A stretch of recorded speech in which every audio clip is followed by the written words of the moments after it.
महाराष्ट्र से बड़ी खबर आ रही है ज्योत्सना। बिल्कुल, इस बड़ी खबर का रुख कर लेते हैं। उद्धव गुट ने 4 और बागी विधायकों को अयोग्य करने की मांग की है। जैसा कि जेपी बता भी रहे थे, पहले 12 बागियों के अयोग्य करने की मांग की गई थी, अब 4 की संख्या और बढ़ा दी गई है, कुल हो गए हैं 16। ऐसे में उद्धव गुट की तरफ से ये मांग की गई है कि 16 विधायकों को अयोग्य किया जाए। लेकिन क्या ये संभव नजर आता है? क्योंकि जब इस मांग को लेकर हमने शिंदे से सवाल पूछा तो उनका ये कहना था कि बहुमत हमारे पास है, तो ये कहीं से मामला उठता ही नहीं है। लेकिन चिट्ठियां भी बहुत सारी गई हैं गवर्नर के पास शिंदे गुट से, एक 34 विधायकों के समर्थन वाली, एक 37 विधायकों के समर्थन वाली।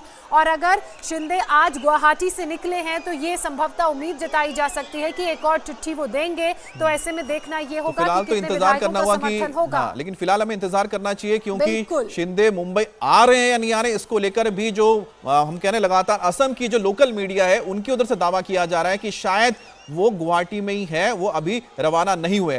बहरहाल आपको बता दें, बीजेपी ने महाराष्ट्र के गवर्नर को चिट्ठी लिखी है और बीजेपी ने गवर्नर से उद्धव सरकार की शिकायत, शिवसेना में विद्रोह से राजनीतिक अस्थिरता पैदा हुई है कहना है, और बीजेपी अंधाधुंध सरकारी आदेश दे रही, ये कहना है उद्धव का। तो 48 घंटे में 160 से ज्यादा सरकारी ऑर्डर पास किए गए कहना है, और अंधाधुंध जो फैसले लिए जा रहे हैं इस पर गवर्नर संज्ञान ले, क्योंकि अभी जो वहां पर सरकार है वो सरकार अल्पमत में है। ऐसे में ये सरकार कैसे एक के बाद एक बड़े फैसले ले सकती है, इसको लेकर अब गवर्नर के पास एक चिट्ठी भेजी गई है। और विधान परिषद में जो नेता है विपक्ष के प्रवीण दरेकर, उन्होंने ये चिट्ठी भेजी है। पराशर हमारे साथ लगातार बने हुए हैं। देवेंद्र, ये जो शिकायत की चिट्ठी बीजेपी की तरफ से भेजी गई है गवर्नर को, इस चिट्ठी के बारे में सबसे पहले तो विस्तार से बताइए।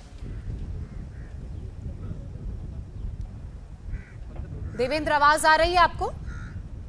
जी जी जी देवेंद्र, ये जो शिकायत की चिट्ठी भेजी गई है बीजेपी की तरफ से गवर्नर को, इस चिट्ठी में क्या क्या लिखा गया है, विस्तार से बताइए। देखिए, पिछले 2 दिनों में जिस प्रकार से अस्थिरता के दौर में लगातार उद्धव ठाकरे फैसले ले रहे हैं, जिस प्रकार से शासकीय आदेश दिया जा रहा है, इस बात को लेकर एक शिकायत की गई है कि आमतौर पे ऐसा होता है कि लगता है कि कोई सरकार अगर जा रही हो तो आनन फानन में बहुत सारे फैसले किए जाते हैं। उद्धव ठाकरे को भी बखूबी मालूम है कि उनकी कुर्सी खिसक चुकी है लगभग, तो ऐसी स्थिति में बहुत सारे फैसले ऐसे किए जा रहे हैं। तो उसको आधार बनाते हुए ये शिकायत की गई है कि जब ये सरकार ऐसा लगता है कि अल्पमत में है तो फिर इतने सारे फैसले क्यों लिए जा रहे हैं। एक दूसरा अपडेट मैं आपको दूं कि राजभवन में राज्यपाल अभी भी मौजूद नहीं हैं। अभी जब हम लोग बात कर रहे हैं तो इस समय भी वो हॉस्पिटल में हैं, तो अभी उनकी मुलाकात, क्योंकि कोविड आइसोलेशन के तहत वो हैं, अभी उनकी मुलाकात किसी से भी नहीं हो रही है। हालांकि वीडियो कॉन्फ्रेंसिंग के मार्फत वो अपने अधिकारियों को लगातार निर्देश दे रहे हैं और जो भी ज़रूरी काम है उन सारे काम को वो कर रहे हैं, लेकिन हैं अभी हॉस्पिटल में ही। अच्छा देवेंद्र, तो क्या हम ये माने कि अगर शिंदे महाराष्ट्र आ रहे हैं, मुंबई आ रहे हैं, तो उनकी राज्यपाल से मुलाकात कम से कम फिजिकली संभव नहीं है, अगर आ रहे हैं तो? बिल्कुल नहीं है, आज तो कम से कम नहीं है कि ऑलरेडी जैसे कि मैंने आपको बताया कि अभी जब हम लोग बातचीत कर रहे हैं तो वो हॉस्पिटल में हैं। कल भी उनको लगभग 99 से 100 के बीच में कुछ फीवर आया था, फिर उनको दवाई दी गई, डॉक्टर लगातार उनके चेकअप कर रहे हैं। उसके पीछे बड़ी वजह यह है कि क्योंकि उनकी उम्र लगभग 82-83 साल है और इस उम्र में भले ही वैक्सीनेशन हुआ हो, बूस्टर डोज ले चुके हैं, लेकिन अगर कोविड हुआ हो तो बहुत सारे प्रिकॉशन की जरूरत पड़ती है और उन सारे प्रिकॉशन के लिए उनको हॉस्पिटल में रखा गया है। अभी वो वहीं है, तो कम से कम आज तो फिजिकल मुलाकात नहीं होने जा रही है। हालांकि राजभवन का दफ्तर लगातार काम कर रहा है। तो ऐसे में अगर जो चिट्ठी, समर्थन वाली चिट्ठी अगर देनी हो तो क्या करना होगा उसके लिए? देखिए, राजभवन का दफ्तर पूरे तरीके से काम कर रहा है, राज्यपाल काम कर रहे हैं और ऐसे में जरूरत नहीं है कि आपको राज्यपाल से आमने सामने मिलकर चिट्ठी देना है। आप देवेंद्र, मैं आपको रोकना चाहूंगी, पवन इस वक्त हमारे साथ जुड़ चुके हैं। पवन का रुख कर लेते हैं। पवन, सूत्र तो ये भी बता रहे हैं कि ये संभव हो सकता है कि शिंदे महाराष्ट्र आ रहे हैं, क्या आपके पास इस पर कुछ अपडेट, कुछ जानकारी? जी बिल्कुल, इस तरह की जानकारी मिली है। इस वक्त एकनाथ शिंदे अपने गुवाहाटी के होटल से निकलकर कामाख्या मंदिर दर्शन करने के लिए गए हैं। उसके बाद वो एक चार्टर विमान से कुछ विधायकों के साथ मुंबई पहुंच रहे हैं और हमारे सूत्र बता रहे हैं कि वो सीधे राज्यपाल से संपर्क करेंगे, जिसमें विधायकों का साइन किया हुआ खत है और आगे की रणनीति है। यानी जिस तरीके से शिवसेना ने 16 विधायकों को निलंबित, जी संख्या कितनी है वो जिस खत का आप जिक्र कर रहे हैं, साइन किया हुआ विधायकों का? देखिए, एकनाथ शिंदे अपने 1 या 2 विश्वस्त विधायकों के साथ आ रहे हैं, बाकी सभी विधायक वहीं गुवाहाटी में रहेंगे, इस तरह की जानकारी हमारे पास आ रही है।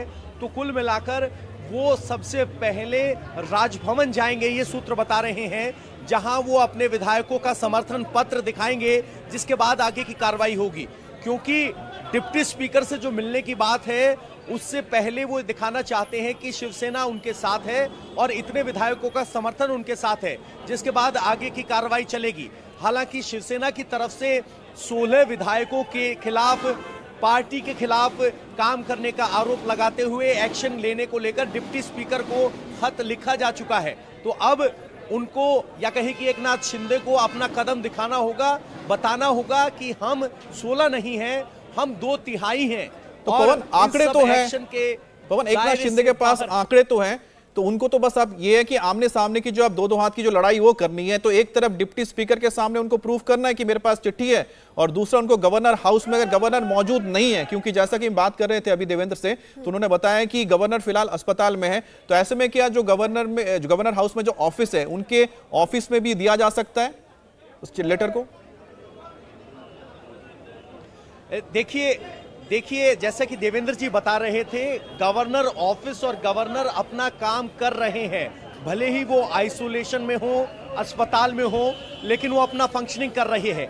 एक बात और है, इस बात की तस्दीक एकनाथ शिंदे ने फोनों में भी की है, और शिवसेना की तरफ से बात कहा जा रहा है कि ये मामला तकनीकी और कानूनी है, क्योंकि जब तक एकनाथ शिंदे लगभग 2-2.5 घंटे की फ्लाइट लेकर मुंबई पहुंचेंगे, अगर तब तक डिप्टी स्पीकर 16 विधायकों के खिलाफ कार्रवाई कर देते हैं, तो फिर इस कार्रवाई को चैलेंज करने के लिए अदालत का दरवाजा खटखटाया जा सकता है।